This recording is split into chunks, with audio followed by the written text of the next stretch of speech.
Bonjour à tous. Je vais vous partager des extraits du livre du professeur Ratzinger, Le Dieu de Jésus-Christ. Méditation sur Dieu Trinité. Dieu a des noms.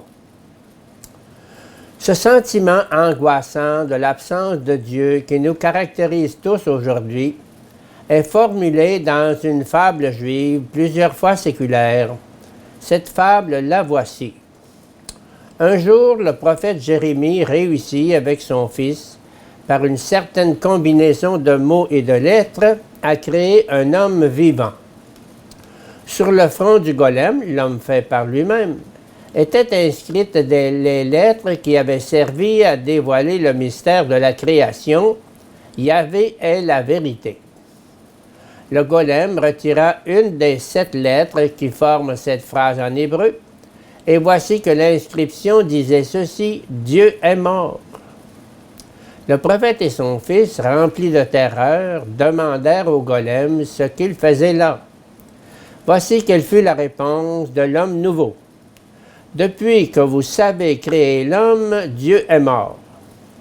Ma vie, c'est la mort de Dieu. Là où l'homme a toute puissance, Dieu n'a plus aucune puissance. L'homme a toute puissance sur le monde. Le monde est pour lui un assemblage fonctionnel qu'il utilise et qu'il met de force à son service. Dans un monde ainsi percé à jour, il n'y a plus de place pour une intervention de Dieu.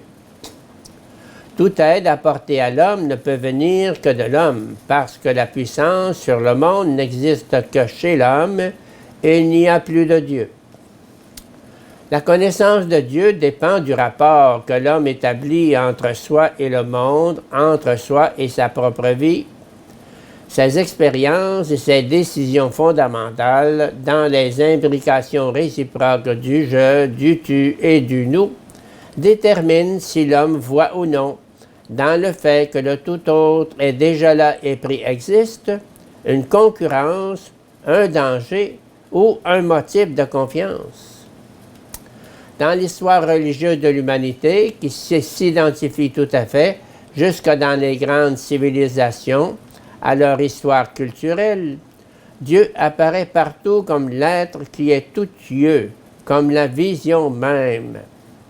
L'image de l'œil divin que l'art chrétien nous a rendu familière a conservé cette conception archaïque. L'homme se sait reconnu. Il sait qu'il n'est jamais totalement à l'abri, que sa vie est ouverte, projetée dans une vue, et cela en tout lieu, sans la possibilité de se protéger ou d'y échapper. Seigneur, tu m'as scruté et tu me connais, que je sois assis ou debout, tu en as connaissance, tu discernes de loin mes pensées. Que je marche ou sois allongé, cela t'est connu, mes voix te sont toutes familières. La parole n'est pas encore sur ma langue, toi, Seigneur, déjà tu la sais. Tu m'en sers de toutes parts, tu mets sur moi ta main. Où fuirais-je loin de ton esprit? Où m'enfuirais-je de devant ta face? Si je monte au ciel, tu t'y trouves. Si je fais ma couche dans le monde souterrain, t'y voilà. Si je prends les ailes de l'aurore, et si je vais m'établir aux confins des mers, même là, ta main me prendra, ta droite me saisira.